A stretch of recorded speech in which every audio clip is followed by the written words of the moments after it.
Welcome to TacosandGeeks.com. Justin here, back with more video game reviews, and we got a mobile game to review today. Today we're going to be reviewing Solo Leveling Arise. This is the official first video game adaptation of the popular now anime and of course the popular legendary webtoon comic, which has 14 billion global views.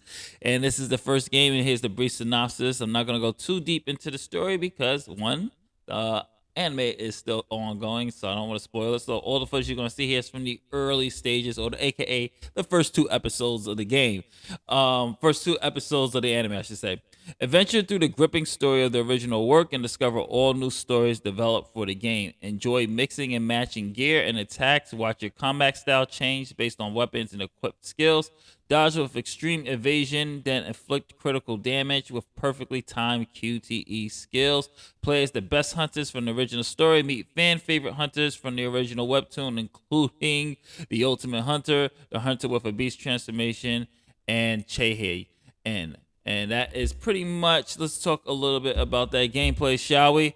Now, the gameplay, I will have to say for the controls, gameplay, and graphics, the game looks good, especially on my mobile game. I have a Samsung phone, and I had no real issues when it came to the frame rate. I will say this, touchscreen controls, especially when it comes to direction, very clunky at times, not really responsive at times as well. There was situations where I was touching up and my in general was going down, or it wasn't as a quick as a fluid response as I was hoping for.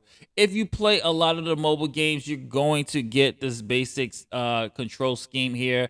You have the right side of your phone, the right side of your screen, your phone, to do your attack buttons. And here you have various attacks and special attacks that will take time to reload or to refill the gauge for you to do an attack your enemies efficiently. There's also a dodge button on the same side of the screen.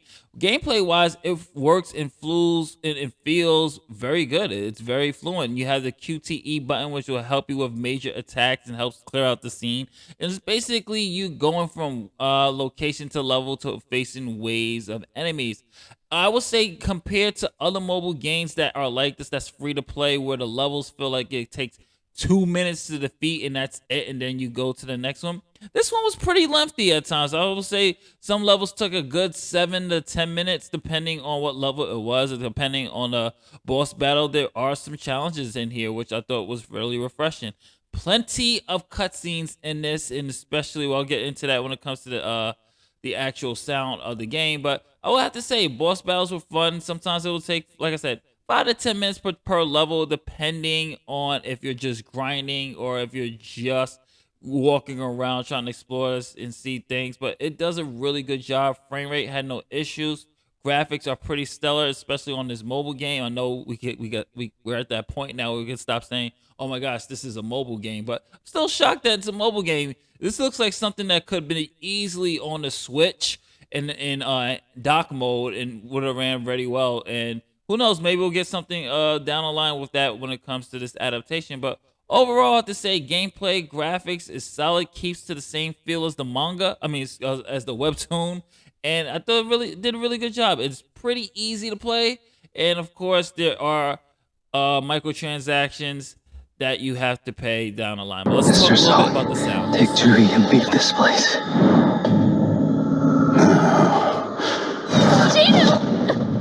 I'm sorry.